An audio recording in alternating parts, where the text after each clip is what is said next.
Binisita ni Pangulong Ferdinand R. Marcos Jr. ang Mananga River sa Talisay City na umapaw nang manalasa ang bagyong Tino at sumira sa maraming bahay roon.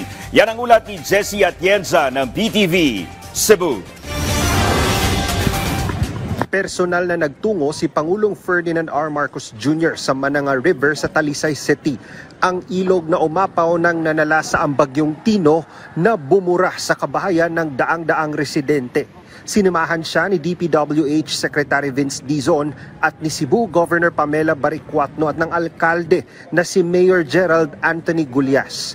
Nagtungo din ang Pangulo sa evacuation center ng lungsod para kumustahin ang mga inilikas na mga residente. Pinangunahan din ng Pangulo ang situational briefing kasama mga alkalde ng mga apektadong LGUs, kasama ang kanyang cabinet secretaries. Ang talagang naging damage ay galing sa baha dito sa bagyong ito. Hindi masyado sa malakas na hangin.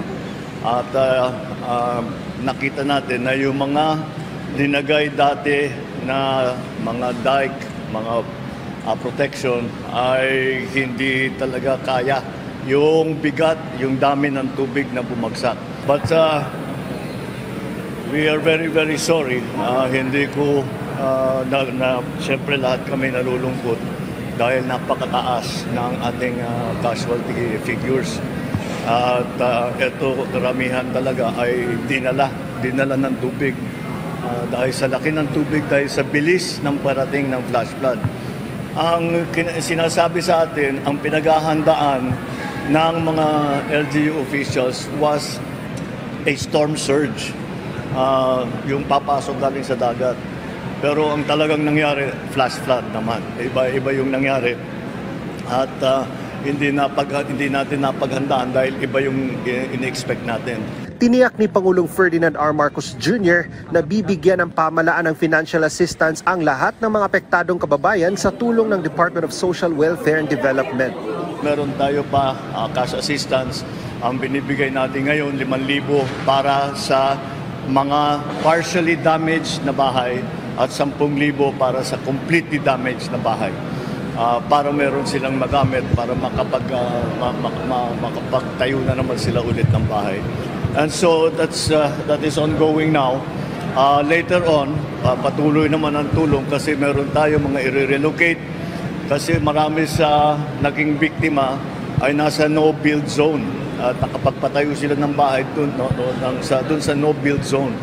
Kaya't kailangan silang i-relocate. So, yun din, isa pa yun ginagawa namin.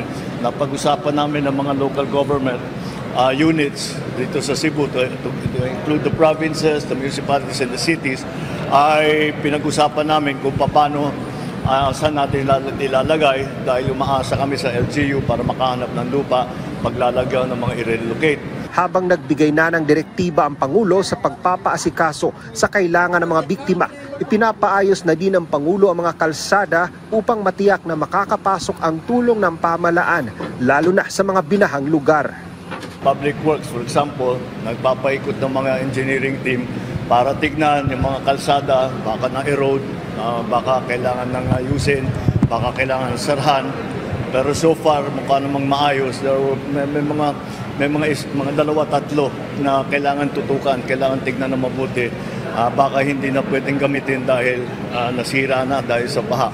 So ito yung mga engineer namin ng Public Works ay papupuntahin na namin doon para inspeksyonin na nila lahat. Dagdag ng Pangulo, tutulungan ang pamahalaan sa pagbangon at pagsisimula ulit ng mga sinalanta ng bagyong Tino.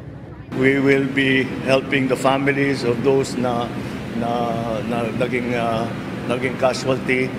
We will help them to recover, put them back on their feet, and do what we can to make up for the loss that they have suffered.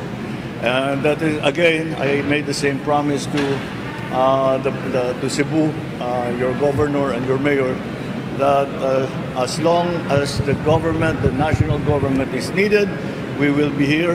We are not leaving hanggat maayos na ang inyong mga buhay at hindi na kami kailangan para sa mga tulong na dinadala namin.